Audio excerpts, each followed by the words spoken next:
Awesome. We are live. How's it going, Facebook? I hope you're all doing amazing. I'm just going to give it a little bit of time for people to enter this stream, just so we can also share this to the other groups, because if you guys don't know Jammal, he's amazing when it comes to the US elections. He follows it a lot, and I know that he's very knowledgeable on this subject. And me, myself, I don't necessarily follow the US elections on a day-to-day basis, just like in really looking deep into the topics, but I do read headlines, as do most of you as well. So I felt like it would be really good to get Joel on board tonight just to answer questions that we have. And I'll also be looking through the Facebook comment questions just in case you guys bring up some good questions that I can ask Joel as well. So as I invite people to this live stream, I just want to get Joel to introduce himself. And then, let us know what he's up to. And then I'll start asking the questions. But Joel, thank you so much for joining tonight's live. I just asked you to go live. I think it was yesterday, but I felt like it was something that had to be done because I know people will be interested in this one. So thanks very much. And how have you been? No, pleasure to be here, man. Thanks for having me. Awesome. And for those who don't know you, what do you focus your time on, I guess, in your day to day? Yeah, sure. Look, I used to work in property development, but lost my job due to COVID thanks to the lockdowns. I used to work as an assistant development manager in developing properties. Lost my job, got made redundant, and I found myself in a funny situation where I wanted to start coming after the people in government that made those decisions, because I thought they were inept and didn't know what they were doing. I didn't like what the media were doing, so I thought I'll give it a crack. Let's do some YouTube. I'd already started doing a little bit of YouTube for a month before I got made redundant, and then I just sort of fell into it. I gave it a good crack for 5-6 months at the tail end of last year, 2020, and it was so successful. I thought, okay, this looks like it's sustainable, and the people have caught me. What do I cover particularly? I do cover Australian politics and UK politics, US politics, and a lot of other global politics in different countries. But I do specifically focus on US politics because that is the place where I've learned the most and really call the most shots. They're the most consequential place, and they're the real thought leaders when it comes to this particular topic and politics in general. Awesome. Well, thanks for sharing that with us. So as we get into it, I know that there's a lot of questions being asked. Did Joe Biden win? Has Trump won? What is going on? So I feel like that's a really good place to start as to, what the hell is going on? And when can we sort of see answers come forward in terms of who will be chosen as a president, or even the stages that need to be made to get there? Sure, I'll go from the start. I'm not saying your audience is stupid, but I'll assume they know nothing, because I'm sure there will be some people tuning in who aren't familiar. So according to the Constitution, the election is meant to be on the first Tuesday of November every 4 years. And that was obviously November 3rd in 2020. And the situation we had was an election day, which happened. It was a normal election day. We went through the states, and the votes started getting counted. But the unusual thing about this particular election is it's a COVID year. So a lot of states made last-minute changes to their voting to allow for mail-in voting. And not just mail-in voting like we have in Australia, where it's like if you're absentee or you're sick or you can't make it. What a lot of these states were doing, and I've covered this in my show, was they were sending universal mail-in voting, which is where they send a mail-in ballot in some of these states to every registered voter. So it's a very unusual year. And because this was happening, we knew that there was going to be a delay in the counting.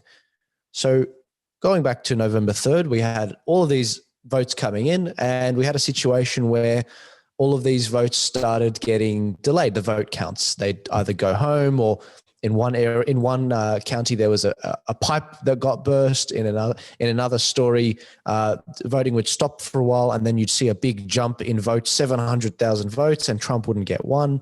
There were all these irregularities, and that a lot of people were asking questions.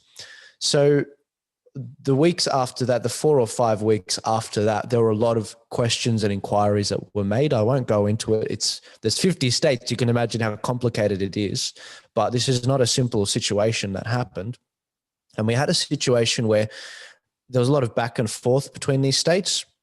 And then the votes ended up getting certified on December 14th by the Electoral College, which is where all of the states' votes get sent there, because this isn't a democracy like Australia. This is a constitutional republic in the US. So each state gets a certain amount of votes. For example, California has a certain amount of millions of people that live there. They get a certain amount of electoral college votes. They get actually 55 votes, whereas a smaller state like Georgia will only get like 16. So what ended up happening was December 14th came around. None of these legal challenges really made any solid progress yet. And nothing ended up eventuating. There was a number of different cases that tried to get heard, but the problem was all of them were dismissed. There were over 50 cases that were put forward, but there were only maybe a handful that were actually from Trump's administration. So often you hear the media say every legal challenge has failed. There's been over 50 challenges. That's not actually true. Trump only submitted only a handful. And when they got dismissed, they were dismissed not on the evidence, not on the rock solid evidence that was given. That it ended up getting a lot of them dismissed because of procedural issues. For example, there are a number of states that signed on with Texas. Texas was objecting to the votes because the last minute rule changes were unconstitutional for each of these states.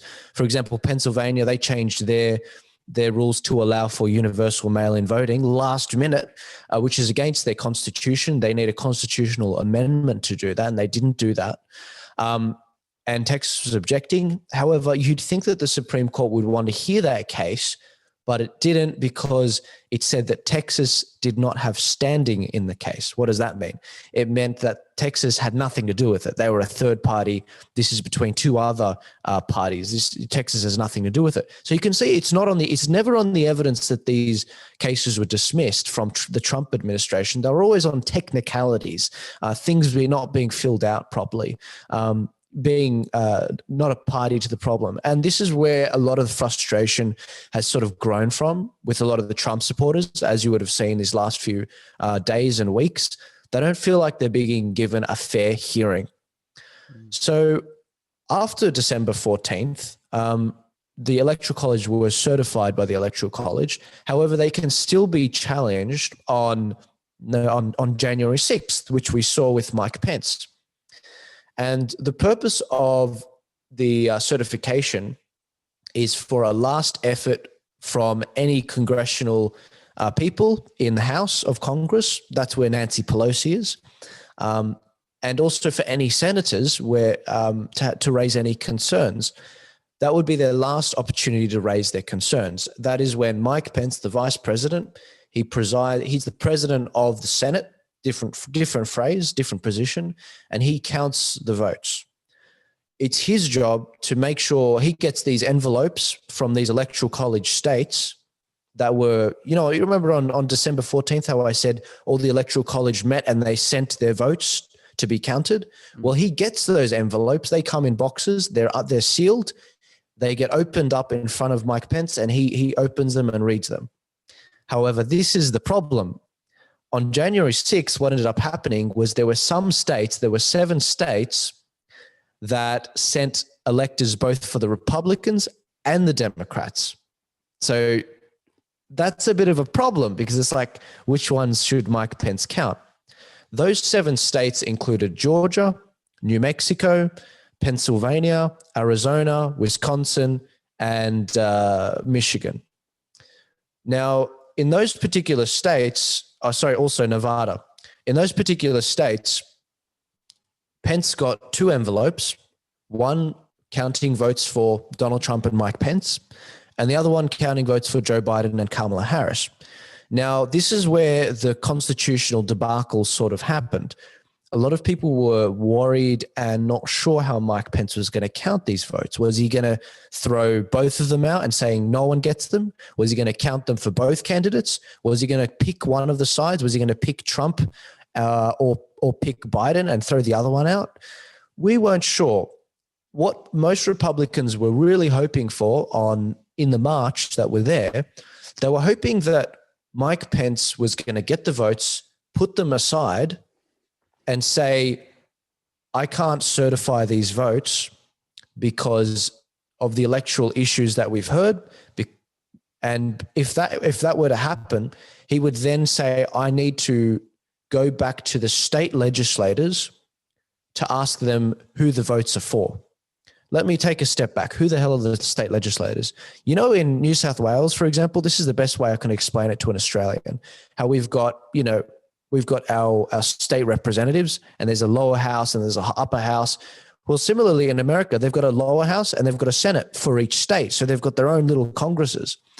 Now, these legislators, they all meet, and they're the ones that sent the electors across to be certified and read by Mike Pence to be counted. Now, what's meant to happen is Mike Pence is meant to read the votes out, and he's like, okay, we've got two. Why do we have two? We shouldn't have two. He should be going back to those same people and asking them for a clarification. Why have you given us these votes? Which one is it? And that's okay. That can take some time. That can take a few days. But what he should be doing is putting it aside and not counting them for now. He didn't do that. He did not do that. What he ended up doing was he ended up following a 1800s. I'm trying to remember the name of it off the top of my head. This 1800s legislation, which dictates how to count electoral votes, and this would allow people to have their votes challenged. So you'd have the House of Congress, where Nancy Pelosi is. You'd have the Senate. And in order to contest a state like Arizona, which is the first one off the rank, in order to contest that state, Mike Pence would open the envelope. He'd read it out. He'd be like, okay, we've got votes for Joe Biden. Even though there's both envelopes, he picked Joe Biden because that's the one that's been that we think certified. He picked Joe Biden's envelope. He said, I can see that Joe Biden's votes are here. Does anyone object to this? And then a House member stands up. He says, yes, we object to it. There are 50 or so fellow House members that also object. And I also have in writing objection from a senator as well. And that's exactly what happened with Arizona. So what was meant to happen was he was meant to go through each of these states, and he was meant to send it back to the legislators, but he didn't do that. He ended up going through, and they ended up having to have objections in that way. Now, according to this 1800s Act, so this is the path he's gone down rather than going the constitutional path. He's gone down this 1800s Act. Because he went that way, what that means is, as I said, you need at least one House member, at least one senator to submit in writing exactly what the objection is. And then once that happens, Mike Pence will be like, okay, the Senate will split off for 2 hours, and the House will also split off for 2 hours. You will debate for 2 hours, and then you will come back once you've voted. And if the House votes to throw out that vote, and the Senate also votes to throw out that vote, then it will be thrown out. Are you following so far? It's actually really, really difficult to understand. There's a lot. Oh, is that right? No, look. Honestly, man, pull me up. I might lose the audience as well. That's why. Where have I lost you? So when you say that they can pull out the votes, let's say from Biden, are those the votes that the state has made for whatever state that is for Biden, right? Yep. And then with the Trump one, but then why wouldn't they? Because let's say if they put out the Biden one, but then there's more votes in the Trump one, wouldn't I think it was Pence be told which one had more votes or anything like that? Yeah. Look, he went with I think he went with the Democrat ones because they were sort of certified as well as the Republican ones. But the Democrat ones were, all the press and the Associated Press, they all came around and said the Democrat ones. I think that's what it is, even though there's objections for the Republican ones. Yeah, you can see how it's very cloudy, and you can see why people are getting a lot of frustration because there's so little understanding of the process. But yeah, was there anything else on that? No, that's pretty much it. Yeah. I also wanted to ask, so going forward from here with the different states, are there still, I believe you said 7 states that they were looking at? Okay, so with those 7 states, those are still open right now? No. No, Okay. no. What happened was on the day, they were debating, they were going through the process that they said. They got to the first state, which is Arizona, which is the first state where there were electors for both. And basically, it was at that point that they were debating for 2 hours. They almost finished the debate. And then at that point, they were interrupted by the protesters and who broke through. And that's why it's a little bit frustrating. And anyone that's been following my coverage of it would see why I was frustrated, because they interrupted what was going on, the debates that were going on. So because of that, now where they were in a situation where once they all broke in, and the reason why let me just tell you, your audience, why they broke in, because what happened was at about 1 p.m. over there, this was maybe an hour before Mike Pence started counting the votes. Mike Pence put a letter going out, and he basically said, I consider it my constitutional role to not be doing this. This is more of a traditional thing. I'm just meant to sort of run the process. I don't have the power to throw these votes out. So he's ruling out that way I was telling you before, the constitutional way, which is where he would be able to go back to the legislators and ask them for clarification. Instead, he went the other way, which a lot of people didn't want. Once he did that, a few minutes after that, Donald Trump came out and he said Mike Pence didn't have the courage to do what should have been done to protect our country and our constitution, giving states a chance to certify correctly. He said with these set of facts, he said not this fraudulent, inaccurate ones, and he said the USA demands the truth. And not long after that, that was when people stormed the barricades and came in and interrupted the whole proceeding, and they were mid-debate for Arizona. So what ended up happening after that, they ended up, all the people had to be evacuated, the senators and the House members, they had to pause the debate. They had to evacuate. They had to pull out those gas masks from under their chairs and get out of there and be escorted out. And we have all seen what happened inside the Capitol. So the problem with that is, sticking to answering your question, the problem with that was once they came back and things settled down, the sentiment changed. All of a sudden, remember how I said you need at least one House member and a senator to contest the remaining 49 states? All of a sudden, all of these senators dropped out and said, I don't want to challenge it anymore. So the problem with that is you had, instead of challenging all 7 states that I listed before, they only challenged 2 states because all of the other senators dropped out. So the rioters, they didn't do any favors for Trump. I'll put it that way. Not at all. So the only states that ended up getting challenged was Arizona and Pennsylvania. Pennsylvania was after they broke in. Yeah. And so from now on, those other 5 states that have dropped off, those have dropped off forever now, or do you think they could still? Okay. Look, They could have, what could have happened? While these debates were going on, the state legislators, the guys that actually sent these electoral college votes in Arizona and in Wisconsin, the state legislators were working on decertifying those in the background. They were actually working on that. But once the state capitol got stormed, they stopped that because they got spooked. They didn't want to have anything to do with it after that. So that's another thing that they effed up, unfortunately. So technically, the state legislators could decertify before January 20th. They could, but there's no willpower anymore. All of that momentum's gone now. So what do you do? So at this stage, it looks like Joe Biden's going to be the president-elect with 80 million votes, the most in history. He defied all the odds. He defied all the bellwether metrics, which I've listed in my show. And Yeah, it looks like he's greater than the first black president. Mm. So 20th of January, you believe that will be called? Well, the 20th of January is when he has to be inaugurated. Yeah, the president. Yeah, Yeah, sure. so Donald Trump will leave, and Joe Biden's first day will be the 21st. Wow, that's interesting. And Mm. I read that Donald Trump was banned off Facebook, Instagram, as well as banned off Twitter for quite some time. And you did mention to me earlier in the day about being banned off Snapchat as well. Do you believe Yeah. that that has had uh, like a big impact on where this is going to go from here until that January 20? Yeah, I said this a while ago. I said this before Trump, any of this happened. I said, if Joe Biden wins, you're going to get big tech censorship like you've never seen before. I've called this the purge for good reason for a very long time.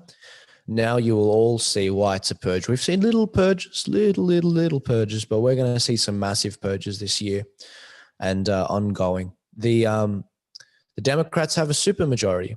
That means that they've got the House, they've got the Senate, they've got, because they've got the Senate, they can add more Supreme Courts. They're probably going to stack the courts, which means they're going to add more than 9 Supreme Court justices, which is something that we were hoping they wouldn't do, but they are going to do, which is unconstitutional. It's actually not unconstitutional. The Constitution doesn't say how many there should be, but they shouldn't be adding more. And they'll also add more states. They're going to add more states. They'll turn Washington D.C., which is not a state, into a state. That means they get 2 more senators as well. They're going to make Puerto Rico a state. That'll give it electoral college votes as well as 2 more senators. They're going to be, I've said this a number of times, but I'll keep saying it. They're going to get involved in more wars. Big tech censorship is going to be insane. The repercussions of this, people, they don't understand. They don't understand yet how bad this is going to be. But with Donald Trump, getting back to censorship, it was similar to sort of the bombing of Pearl Harbor in terms of the internet warfare, the censorship. I mean, being able to silence the most powerful man in the world, what does that tell you? He was banned off Twitter not long after. He put 3 tweets out calling for calm, yet those tweets had to be deleted and he had a 12-hour ban. He's been banned off Instagram and Facebook, as you said, until his presidency finishes on January 20th. He's been banned off Snapchat. His store that he was selling a lot of his merchandise off has also been banned by the proxy or the platform that was hosting that. Yeah, it's not good, man. It's not good. There's no sugarcoating it. And I talk about this in the Arc tomorrow, which is released in the morning. Sure. That's quite disturbing. At the same time, I guess you could sort of see this coming in a way if they were going to do everything they could to really silence him and make sure that he doesn't go forward. So from January 20, what can you see happening in the US in terms of the people? Do you feel like the people will start riots or standing up, or how do you think that will go down? Or do you think they will just sort of admit that the loss has been made and then just keep going from there? They're not going to admit the loss has been made, but they're going to have to come to terms with what I'd call it a steal. I would. They're going to have to come to terms with it and look forward to the midterm elections and look forward to 2024. It doesn't look like Trump's going to be removed from office. There were a lot of calls for Trump to be removed from the office from Democrats and Republicans, and they probably had the numbers to do it. But in order to do that, they have to invoke the 25th Amendment to remove the president. But in order to start that, they need the vice president to sign on. And Mike Pence said he's not going to do anything of the sort. So Trump's not going anywhere. The reason why people are saying they should remove him from office is because what you need is you need the House to remove him, but you also need the Senate, which requires a larger amount of votes. You require the Senate to remove him from office. So you can be impeached in the House, which he was impeached, but he couldn't be removed from office. If the Senate had the numbers, and they do, to remove him from office, they need the vice president to initiate that. If they removed him, he couldn't run again. He wouldn't be able to run in 2024. But thankfully, Mike Pence won't do that. He won't initiate that process. So that's not going to happen. coming back to your question of what are the people going to do? Well, they're going to do nothing, man. I'll be honest with you. What are they going to do? They're going to have to try and hold back the tsunami that's going to come of all of these things that are going to be trying pushed through, whether that's the Green New Deal, whether that's big tech censorship, everything. They're going to go after Trump's donors. They're going to go after Trump's business. They're going to want to leave everything of his legacy as a smoldering ruin. Yeah, this is the future I was warning about. Yeah, wow, it's incredibly disturbing, especially if it is a steal in that way. There's a lot of things that are pointing towards that, and then it doesn't give you much confidence at all for the future of elections because, like, as we know, or at least the majority could have voted in Trump, and then it's like, if he doesn't win at the end of the day, then it doesn't even matter if in the future in 2024, if let's say Biden got 10% of the votes and then whoever was up against him got 90%, you could still have Biden win through that. So yeah, it's not a very good time at all. So going forward from here though, are there any events from now until the 20th of January that people should look out to, in terms of the elections? And if not, I guess, everyone's just got to accept it and then go forward. I think it's a good game. Not really, but it's over. In terms of his second presidency starting on the 20th, I think he can come back in 2024. But in terms of events that could happen, there's only like 8 working days left until that, man. What's he going to do? Is he going to, what's funny? He probably could have pulled the Insurrection Act out if he had the 10 million people in Washington and they were peaceful, but they weren't peaceful. And whenever movements aren't peaceful, they aren't successful. Look at Black Lives Matter. There were a lot bigger protests and they were all over the country, yet they achieved nothing. People hated Black Lives Matter after that. If you look at the trend in how much people like Black Lives Matter, it was at a net decrease. They lost their gains from that. They didn't get anything out of it. They didn't pass any new laws. All they did was defund the police in 100 and something counties across America. And it turns out Black people don't want that. It turns out 85% of Black people in America are either happy with the amount of policing they have or they want more policing because they know more policing equals safer communities. Because it turns out only, and every death is a tragedy, it turns out only nine Black people were shot in, was it 9 or 19? Let's say 19 on the safe side. Only 19 people were shot in 2019 that were unarmed Black men. Only 19. Yet that was what all the riots were for. Now, every man that's innocently shot shouldn't be shot, but in a lot of these cases, it's not the case. There's no events happening between now and the 20th that I can see. There's a lot of QAnon people I don't have a lot of patience for, if I'm being perfectly honest. A lot of them are saying, trust the plan. And I'm like, what plan, mate? What plan? I follow this stuff so closely. There is no plan anymore. It's damage control because a lot of these QAnon people like Lynn Wood, who pretty much subscribes to QAnon. And for those of you that don't know QAnon, it's almost like I don't want to call it a cult, but it's like a club of people that follow internet theories, and they subscribe to this philosophy called QAnon by this guy called Q, who we don't know who it is. And some people think this Q guy is Trump. Like it's very strange, but the amount of things that he's gotten wrong is insane, and he or she. But a lot of them are saying trust the plan. This Lynn Wood guy, who was one of these lawyers fighting for these lawsuits in these states, he was saying that Mike Pence should be shot. He was saying that Republicans shouldn't go out and vote for these senators in Georgia, because just on January 5th, just the day before all these events, there were the Georgia runoffs because the Republicans had 50 senators, the Democrats had 48 senators. They just needed 2 more Senate seats. The Democrats just needed 2 more Senate seats, and then they'd be 50-50. So the split would be decided by whoever gets the vice presidency. So if Trump got it, Mike Pence would have been the tiebreaker. But because Joe Biden got it, Kamala Harris will be the tiebreaker. So So it's a slim majority, and they're gonna the repercussions for that are gonna be insane. So strap in, mate. Strap in. It's gonna be good for what we're doing because we're gonna have a lot of things to complain about, but we're gonna have to diversify, man. We're gonna have to get off these platforms. Yeah, I was gonna say the censorship is absolutely ridiculous, and especially being in Australia, it's like where do you go? Who do you even speak out to? Because their companies run in the US, so there's really little to nothing that we can do about it. Yeah, at least at the moment. Before we, I guess, wrap it up with the election talk, in terms of Kamala Harris and Joe Biden, do you believe that Biden will actually be replaced and not be the president, or do you think he will be the president for the 4 years?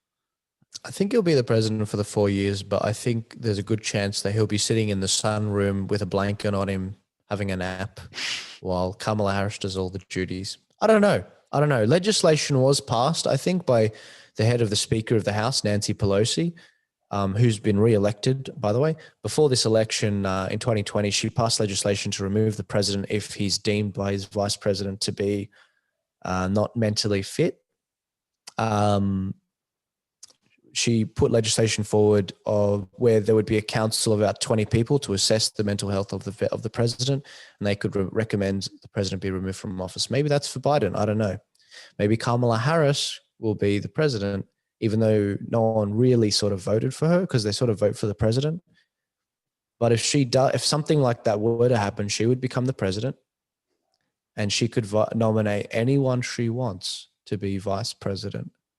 Maybe Hillary Clinton, who knows? And then maybe Hillary Clinton would stab Kamala in the back and using the same legislation. Who knows? But I don't know, man. I don't know. We'll see what happens. I think it's most likely life is a lot more boring than that. I think that most likely Joe Biden will serve his full term, and we'll be back with maybe a Kamala Harris versus Donald Trump in 2024. Okay, sure. And I know you mentioned about other platforms to move on to. What other platforms are you looking at, or at least are on?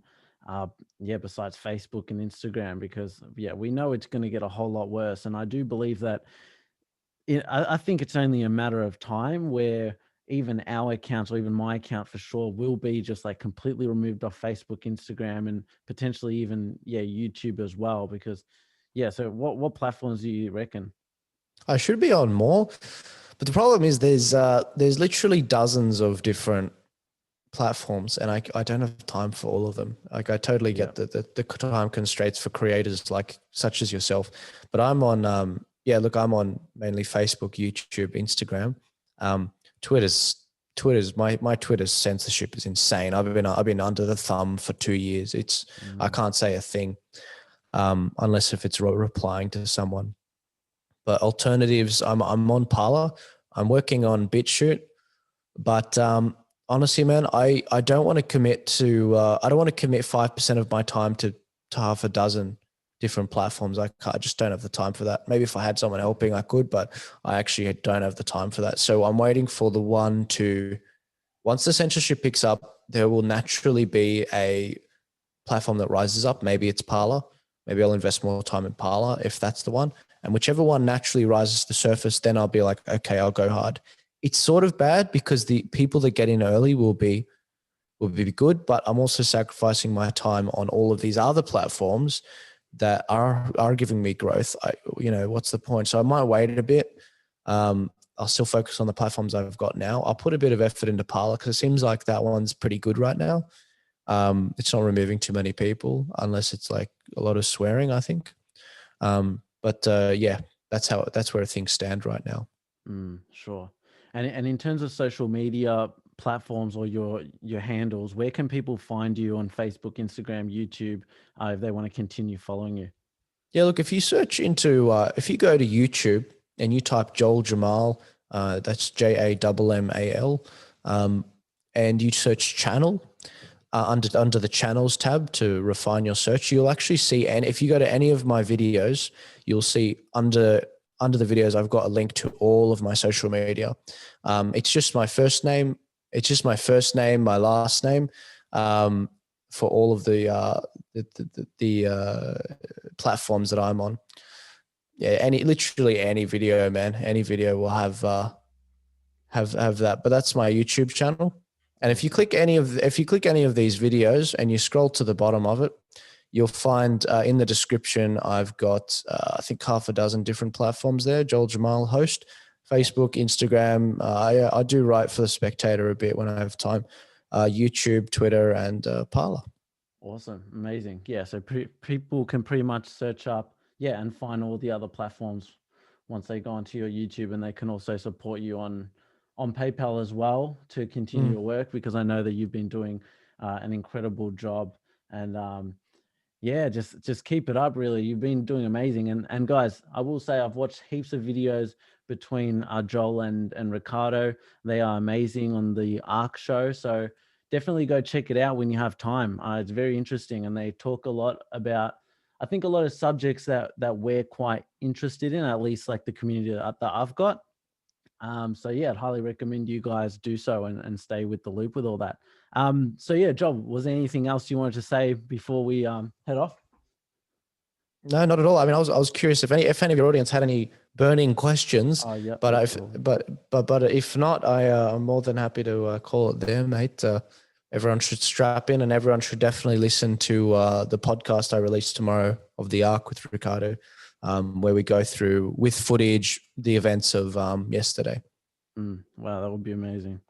I can't see any comments here. Oh, someone's just said the ARC with Ricardo, love hard. Awesome. Yeah, a lot of people love it. That show has insanely grown. I was looking at the stats on that yesterday. I haven't even updated it for today. The last show we did reached 1.2 million people. Jesus, that's insane. Who the hell am I? Who the hell am I? It's like, what the hell do I know? I just interview Ricardo, and I worked in construction. Yeah, there's that hunger for the truth. I don't know. I find it amazing every week, and I'm not going to take it for granted. That's amazing. Yeah. And hopefully we can stay on these platforms, and that more people start to question, because especially if Biden, I'd say, comes in with the tech censorship, because that's like a massive one, at least for us, I would say. Hopefully people wake up to that, because they could see that every single tweet that Trump would give out, they would always have the link saying, oh, this is false information, especially, Twitter, Facebook. What else was it?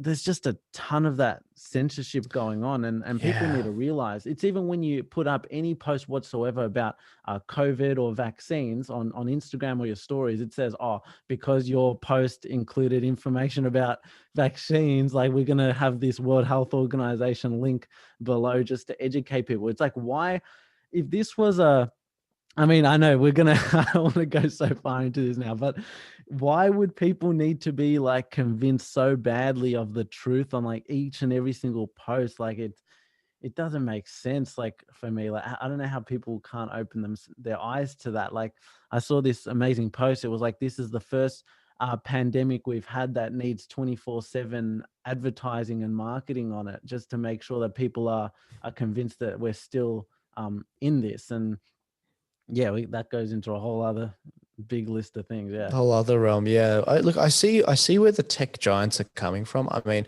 there was something I did in my show where I had to correct it. I'd been posting all day yesterday on the US riots, and there was this guy wearing a ferret or something, a wolf or something.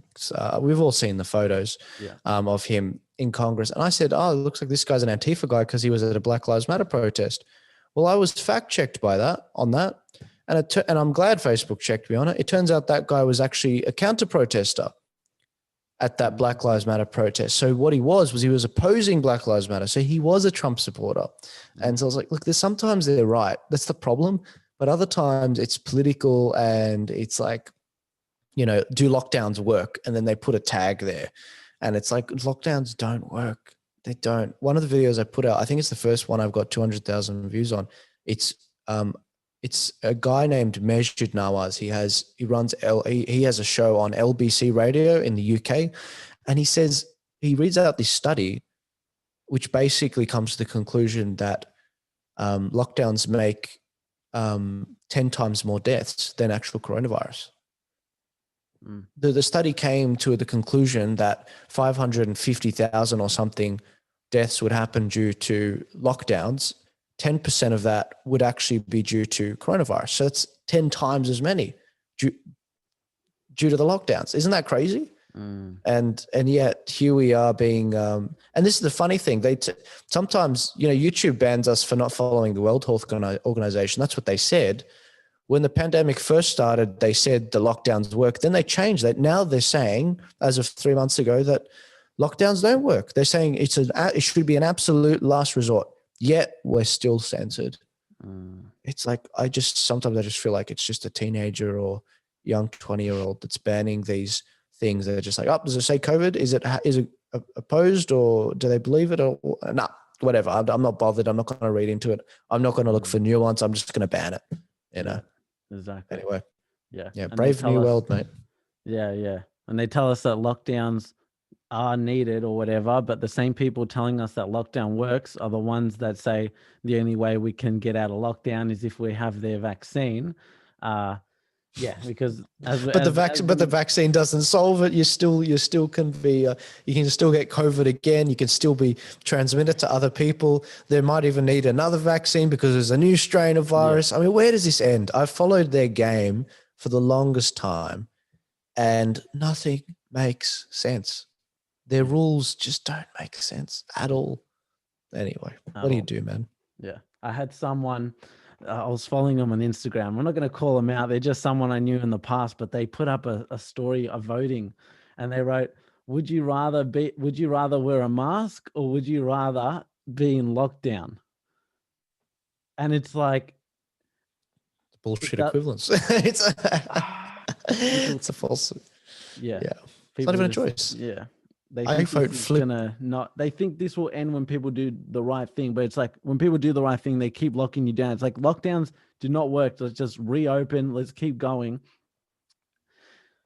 Yeah, but as we're aware, it's because of the agendas going on in the background. Like, we know that they've had to push this as long as they can until the vaccine comes, and then even once people take the vaccines, it's also about, once you have it, there's no promise that you're not going to give someone else COVID, and you're still going to have to wear a mask. You're still going to have to social distance. So we already know they're bringing us into this new normal, and then this is just the beginning of it. So we're going to see where this all goes, but we better hope that people start waking up and speaking up more, Yeah, honestly, man, there's a bigger chance I will die from the vaccine than the virus. It's just the truth of it. And the funny thing is, I've never understood why they keep closing the schools down, because a child under the age of 5 is 16 times more likely to die from the flu than the virus. It's just the truth. So, I mean, they've got a higher chance. I've got a higher chance of dying than the kids. Yeah, I'm fine. I'm not a smoker.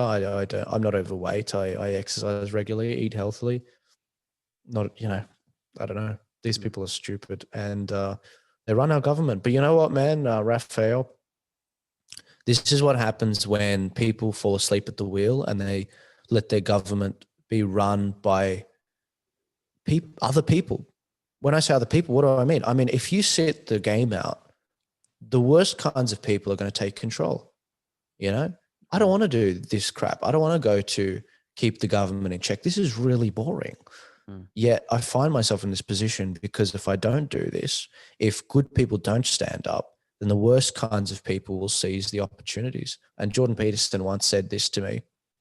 He said, where opportunity lurks, hang on, let me, I want to say this right. Where responsibility has been abdicated, opportunity lurks. And that says a lot of things. It says that if you're not seizing an opportunity, if you're not taking up your responsibility, the wrong types of people will seize the opportunity and take the power. And that's what we've been seeing for decades. Anyone that knows their history, the more you look into it, you realize this is this beast we're dealing with. It's a one big establishment, and left and right are going to one day have to come together and fight this bloody thing because it's existential. Yeah, I was watching a New World Order like YouTube video the other day, and it was quite an old one. It was one from I believe it was almost 10 years ago, and everything Yeah. was so relevant to what's happening today. And Mhm. you could just see by the quotes of such powerful people back then talking about this underground society, this secret society of people that work behind the scenes, like how connected they are Yeah. globally. And like, it's just, I think it's overwhelming the fact that they have their hands in so many things. Um, so yeah, it's difficult to say where this all goes. I think, but I believe that if I've said it before, where I feel like there's this lever, right, where like us ourselves, we know, and we're pushing to spread the truth, and we're waking others up, and we're making sure that, and it's not even just us making videos, it's also every single like, every share, every view, like every single thing is like a little ripple. And as more people get pushed onto what we're trying to do on our side and be aware of it, I believe that it is pushing a lever, and that also means, more people going to protest, speaking to their friends about this. It's really just making what we're talking about like the topic of conversation. And I feel like as that becomes more of a conversation, people keep following and being around people that are speaking up, that I Yeah. feel like it's only a matter of time where it becomes like the cool thing or something in society, or Yeah. where everyone's eyes are on. And then once it Yeah. hits that point where everyone knows about it, everyone's fed up, everyone's had enough, that's when like their whole game crumbles, I believe, because it's not just their whole game will crumble in terms of, let's say, US election steals. It will be even the forced vaccinations that are coming, that are already here in different aspects, but that as well. And let's say child sex trafficking at the highest levels of power. Like I feel like it all tumbles once people overcome that. And yeah, so what's your views on that? Like, what do you get from that? No, you're 100% right, man. Honestly, the reason why we are where we are is because the cultural Marxists actually got their way. What did the cultural Marxists do? Who the hell are they? Those are the people who are in university, the professors that never went into the real world. And what they did was they believed in a Marxist ideology that seizes control and power by seizing the institutions. The institutions, what are the institutions? They're the media, they're Hollywood, they're the education institutions, um, everything. If you can capture the mind of people, then what you can do is you can make them do what you want. The reason why the Soviet Union failed so much is because they had the people under the thumb so badly. Now, the new approach that they tried doing was by capturing the mind of the people. This took decades to do, since the 60s, since the 50s. It's taken a very long time for them to do, since the Berlin Wall, to re-educate Americans and Australians. That's why we have such similar problems as the USA and the UK. The UK is a chapter 15. The US hasn't deteriorated as much, but they're at chapter 10. We're at chapter 3. We're still we're going downhill. So talking to your point, the people that have been educated like this can be uneducated in another way. Or the new people that get raised up, they can learn a different way. Let me give you an example. Are you familiar with the Iraq War? No. That's all right.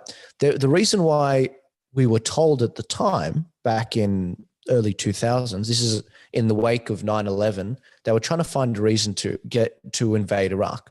So the intelligence agencies of the US, they all came out and said, oh, this is the CIA and, the other intelligence agencies. They said, we need to go and we need to invade Iraq because of weapons of mass destruction. We need to go in there. If there are weapons of mass destruction and they could be used on their own people or against other, innocent countries or our people as well.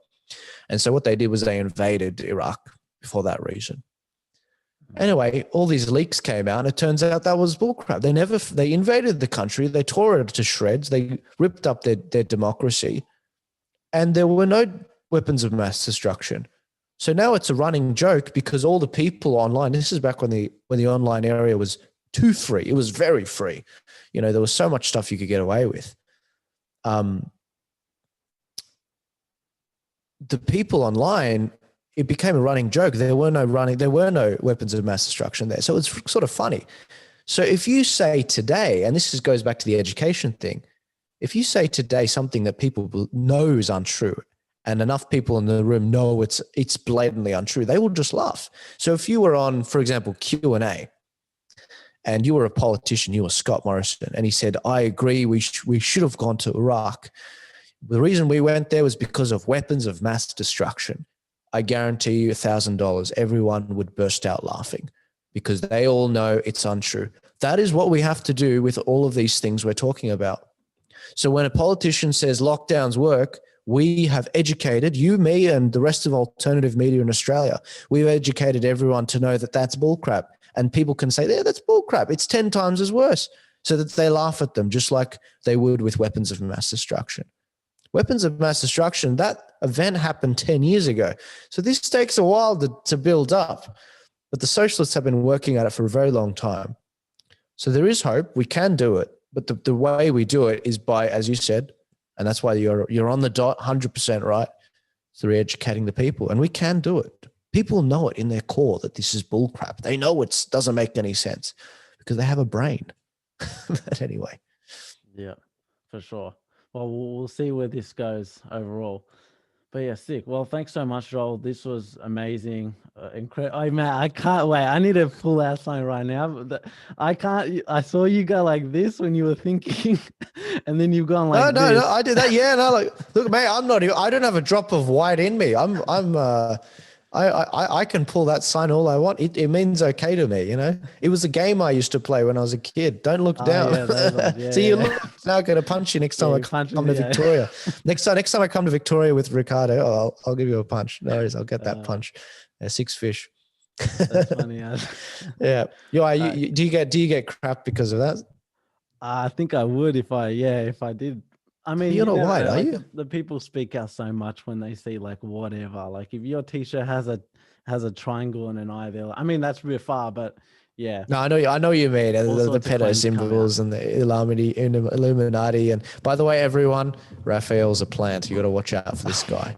Do not trust him. I met him in person. He's getting money. He's being paid by a current affair, $60,000. I've seen the receipts. And don't trust him. That'll keep them occupied, Raphael. Yeah. I told you to your face. All right. Now look, this has been a pleasure, man. I really appreciate it. But everyone can follow me on just Joel Jammal, my first name, last name on all social media. Look for the eyebrows and the white seats. Awesome.